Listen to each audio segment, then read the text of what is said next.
British కాలంలో కార్మికులు సాధించిన హక్కులను బీజేపీ ప్రభుత్వం పార్లమెంట్లో ఒక కలంపోటుతో రద్దు చేసిందని ఏఐటీసీ రాష్ట్ర కార్యదర్శి ఎస్ విలాస్ అన్నారు. కేంద్రంలోని బీజేపీ కార్మిక వ్యతిరేక విధానాలను నిరసనగా బుధవారం నిర్వహించిన దేశవ్యాప్త సమ్మెలో పాల్గొన్నారు. ఇక కలెక్టరేట్ కార్యాలయం ఎదుట కార్మికులతో కలిసి నిరసన తెలిపారు. కేంద్రానికి వ్యతిరేకంగా నినాదాలతో హోరెత్తించారు. కార్మికుల పట్ల కేంద్రం తీరును ఎండగట్టారు. ఇక కేంద్రంలోని బీజేపీ ప్రభుత్వ కార్మిక కర్షక ప్రజా వ్యతిరేక విధానాలతో పాలన సాగిస్తుందని అన్నారు. కార్పొరేట్ సెక్టార్లకు అనుకూలంగా తెచ్చిన 4 లేబర్ కోడ్లను రద్దు చేయాలని అన్నారు.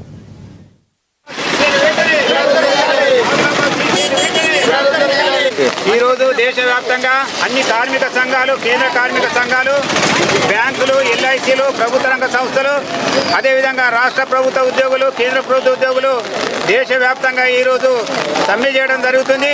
ముఖ్యంగా దీనికి కారణం ఏమంటే కేంద్ర ప్రభుత్వం ఈరోజు 100 సంవత్సరాలు పోరాట ఫలితంగా సాధించుకున్నటువంటి 44 చట్టాలను రద్దు చేసి 4 కోడ్లు, కార్మిక వ్యతిరేక 4 కోడ్లు తీసుకురావడం జరుగుతుంది.